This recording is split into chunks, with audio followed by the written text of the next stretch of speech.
خوش آمدید ناظرین، ایک بار پھر عید غدیر اسپیشل کا آج کا یہ پہلا پروگرام ہے اور بہت ہی بہترین گفتگو جاری ہے۔ علماء کرام کی گفتگو آپ نے سنی، آپ کے سوالات بھی آ گئے، اب وقت ہے کہ ان سوالات کے جوابات حاصل کریں۔ اگر آج کے دن کچھ ٹائم بچا تو مزید آپ کی کالز لیں گے، ورنہ ابھی 2 دن ہیں۔ انشاءاللہ غدیر سے متعلق جو بھی معلومات ہیں وہ کوشش کریں گے کہ ان تمام معلومات کو آپ تک پہنچائیں۔ مولانا صاحب، پہلا سوال تھا اعجاز چودھری صاحب کا، انہوں نے پوچھا کہ مبارکباد بھی دے دی گئی، بیعت بھی کی گئی، اور پھر یہ تمام حالات کے بعد پھر جو بیعت توڑنے والے ہیں، مبارکباد یہ تمام عہد کو توڑنے والے ہیں، اس بارے میں نبی کریم صلی اللہ علیہ وآلہ وسلم کا ارشاد اور اللہ تعالیٰ کا حکم۔ بسم اللہ الرحمن الرحیم۔ دیکھیں، بہت اچھا کوشچن ہے، اور اس سلسلے میں کیا کہوں، بلکہ خود پیغمبر اسلام صلی اللہ علیہ وآلہ وسلم نے بتا دیا ہے، اللہم وال من والاہ وعاد من عاداہ وانصر من نصرہ وخذل من خذلہ، یعنی یہ وہ دعا ہے کہ جو پیغمبر اسلام صلی اللہ علیہ وآلہ وسلم کی ہے، اور یہ مستجاب الدعوہ دعا ہے۔ فرماتے ہیں کہ جو علی کی ولایت میں آئے، جو علی کے ساتھ علی کو دوست رکھے، پروردگار تو اسے دوست رکھ، جو علی سے دشمنی رکھے تو اسے دشمن ٹھہرا، جو علی سے عناد کرے تو اس کے ساتھ بھی عناد کر، یعنی کیا ہے کہ اور جو علی کو ذلیل کرنے کی کوشش کرے، پروردگار تو اسے ذلیل کر، یعنی جہاں پہ بیعت کا تعلق ہے، عہد شکنی کا تعلق ہے، وہ تو ظاہر ہے اس کی سزا ہے، اور سزا اس دنیا میں بھی ہے اور اس عالم آخرت میں بھی ہے، اس وجہ سے کہ اس سے مخالفت رسول گرامی صلی اللہ علیہ وآلہ وسلم ہے۔ پیغمبر اسلام جس چیز کو بتا کر گئے اور مخالفت جس نے کی ہے اس کی سزا باہر کے خود، جس طرح ہمارے وہ عزیز علی جان شاہ سے ہم نے کہا ہے اسی کویسچن میں اس کو بھی اسی کے ساتھ جوڑ دوں کہ دیکھیں وہ سورہ معارج کی جو پہلی آیات ہیں کہ سأل سائل بعذاب واقع، یعنی ایک سائل آیا کہ جس نے وہ خود عذاب کا تقاضا کیا ہے، حالانکہ اس میں اگر یہ بدبختی نہ ہوتی، وہ یہ کہتا کہ نہیں ٹھیک ہے یا اللہ، اگر یہ مسئلہ ٹھیک ہے تو پھر میری ہدایت فرما۔ اس نے کیا کہا؟ اس نے کہا کہ نہیں، مجھے عذاب دے دے۔ یہ کون سا تھا؟ یہ دشمن ولایت امیر المؤمنین تھا۔ آیا دوڑتے ہوئے خیمے میں، آ کر کہتا ہے کہ یا رسول اللہ، آپ نے توحید کی، ہمیں توحید کو مانا، آپ نے رسالت کی، ہم نے مانا، آپ نے نماز کی، نماز کو مانا، آپ نے روزہ کا، روزے کو مانا، آپ اپنے بھائی کو ہم پہ مسلط کر کے جا رہے ہیں، یہ آپ کا اپنا حکم ہے یا خدا کا ہے؟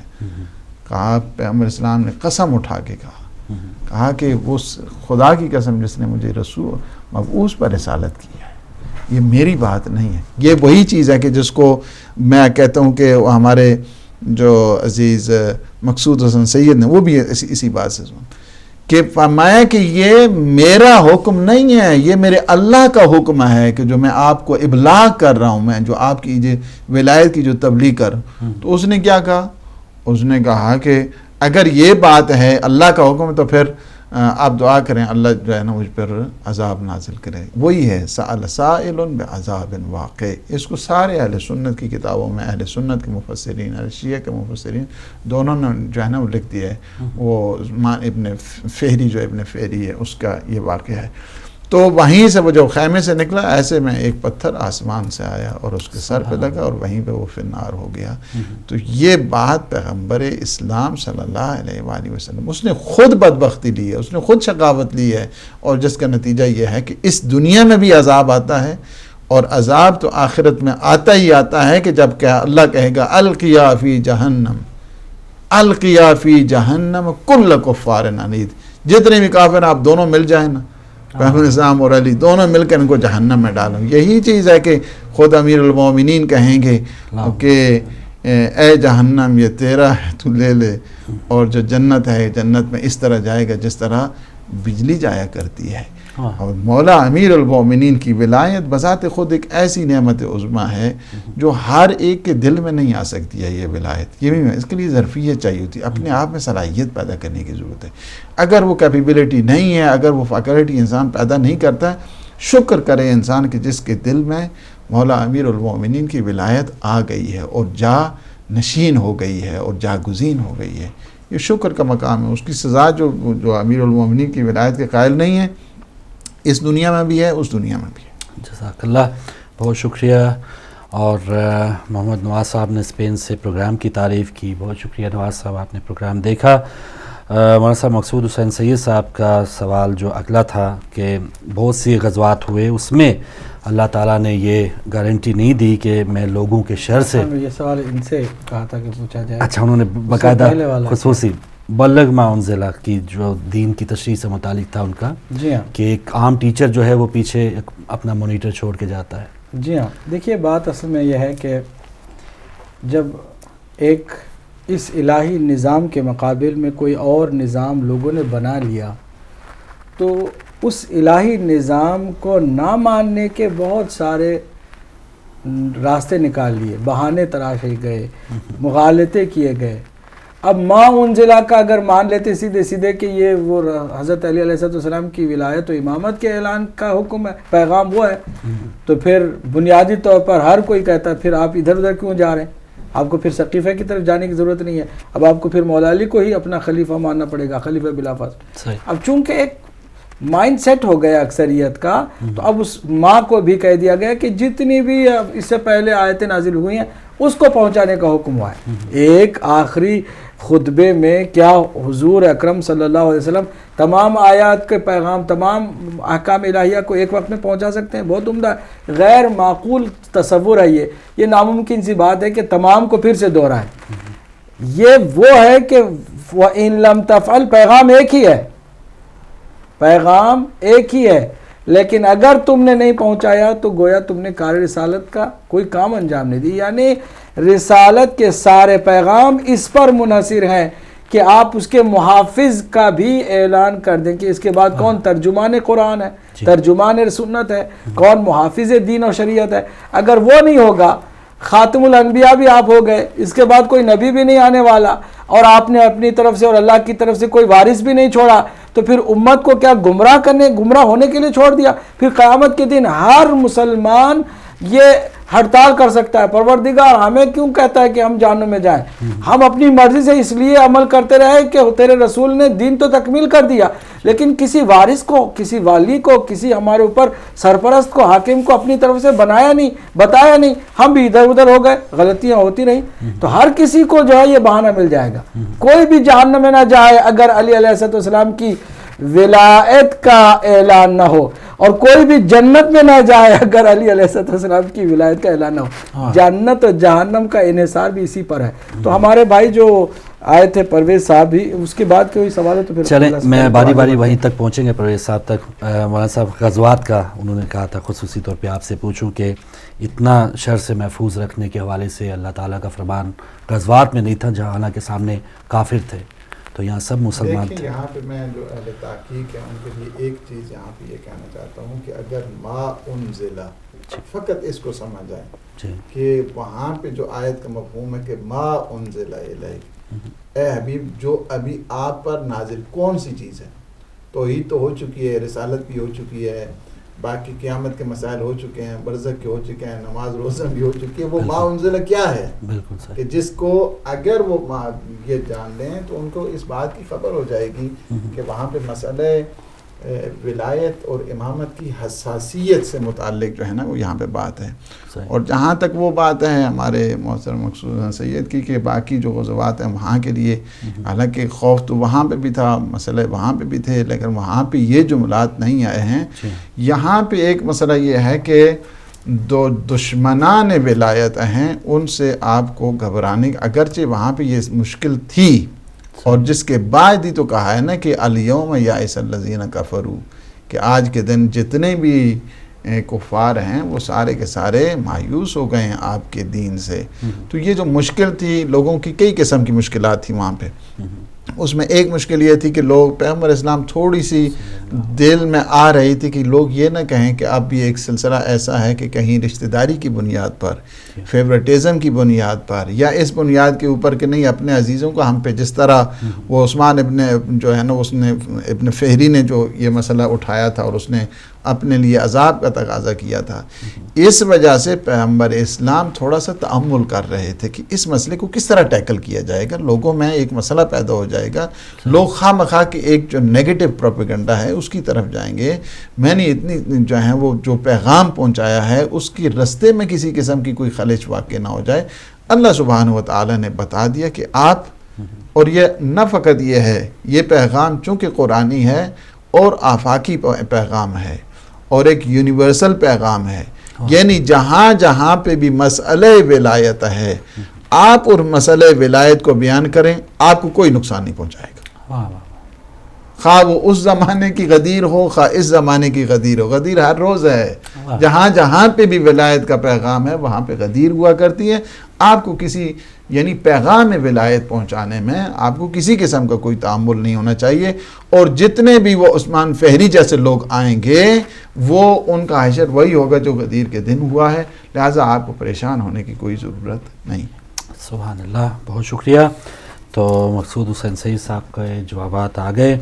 مولانا صاحب، ایک بہن نے سوال پوچھا تھا کہ وصیت عام بہت اہمیت کی عمل ہے کہ اور نبی صلی اللہ علیہ وآلہ وسلم نے کیا وصیت لکھی تھی؟ یقیناً ہمارے پاس بھرپور وصیت کے سلسلے میں دلائل موجود ہیں، قرائن موجود ہیں، اور جو صحیح بخاری جیسی کتاب میں ایک تلخ حقیقت آ گئی اور وہ بھی 7 جگہوں پر وہ بات آ گئی جسے حدیث قرطاس سے یاد کیا جاتا ہے کہ حضور نے قلم و دعوات منگائی تھی کہ ایک ایسی تحریر لکھ دیں کہ اس کے بعد مسلمان گمراہ ہونا چاہے بھی تو نہ ہو. یعنی ایک 2 ٹوک فیصلہ کلیئرلی لکھ کر چلے جائیں، بعد میں اگر کوئی شرارت کرے تو دوسرے لوگ اسے شرارت کرنے نہ دیں. لیکن ایسا کرنے نہیں دیا گیا، ایسا نہیں کیا گیا، بلکہ نعوذ باللہ کہہ دیا گیا کہ نعوذ باللہ یہ مرد ان ھذا الرجل لیہجر، کہ یہ آدمی یہ مرد جو ہے وہ نعوذ باللہ ہذیان بک رہا ہے. دیکھیے ہذیان کے معنوں کو بھی چینج کرنے کی کوشش کی گئی، لیکن عربی جاننے والے جانتے ہیں کہ اگر کسی شخص کو یہ کہے کہ ھذا الرجل یہ مرد ہے تو توہین سمجھتے ہیں، جبکہ اس مرد کے بارے میں کسی کو معلوم ہو، ایک شان یا شایان شان معتبر معظم شخصیت کوئی ہو اور اس شخصیت کو جانتے ہوئے کوئی کہہ دے کہ یہ مرد، تو عربی زبان میں ان کی اصطلاح میں ان کی ٹرمینالوجی میں یہ بہت بڑی توہین مانی جاتی ہے کہ تم اس کو جانتے ہو، ان کے لقب کے ساتھ احترام کے ساتھ اس کا نام نہیں لیتے ہو، بلکہ کہتے ہو کہ یہ آدمی جو ہے نعوذ باللہ یہ ہذیان بک رہا ہے. چلیے ان سب باتوں کو میں ایک اہم بات جو ہے کرنے جا رہا ہوں وہ یہ کہ وصیت لکھی ہے، موجود ہے. کس کے پاس ہے؟ مولا علی کے پاس ہے اور اہل بیت اطہار کے پاس ہے. ٹھیک ہے، ساری کتابوں میں بھی آ گئی. صحیح. کیا اس وصیت نامے کو جو بن گئے ہیں، اقتدار پر آ گئے ہیں، وہ ایکسپٹ کرنے کے لیے تیار ہیں؟ بھئی جو باغ حضور نے اپنی زندگی میں لکھ کر کے دے دیا تھا اور جناب سیدہ کے قبضے میں تھا، اختیار میں تھا، اور مزدور جتنے کام کر رہے تھے وہ تنخواہ جناب سیدہ سے لیتے تھے، وہ ان کی ملکیت میں تھا، تصرف میں تھا، اس باغ کو تک چھین لیا گیا ہے. تو باقی آپ وصیت کی بات کر رہے ہیں، اس کاغذ کے ٹکڑے کی اگر لکھ بھی دیتے اور ان کے سامنے رکھ بھی دیا جاتا تو اس کی کوئی وہ ہوتی مطلب حیثیت ہوتی یا اہمیت ہوتی؟ جنہوں نے سیدہ کو منہ پہ جھٹلا دیا، جنہوں نے مولا علی علیہ السلام کی ساری فضیلتوں کو انکار کر دیا اور سیدھے کہہ دیا کہ جو لوگوں کا فیصلہ وہ وہی اہم ہے اور جو خدا اور رسول کا فیصلہ وہ کہاں جائے، اس کے اوپر کسی نے نہیں سوچا. جو درد ہے بہت زیادہ ہے، اس درد کو ہم کوریدنا نہیں چاہتے ہیں، تکلیف ہمیں بہت ہی ہے. میں چاہوں گا کہ پرویز صاحب کی البتہ تھوڑی سی مجھے تشنیگی ہے کہ میں ان کی خدمت میں عرض کروں کہ یہ جناب کتاب المصنف کے کہہ دیا انہوں نے کہ جناب وہ ان کو بھی کسی نے ہمارے کسی عالم نے شیعہ کہہ دیا. چلے اہل سنت کے علماء تو نہیں کہتے.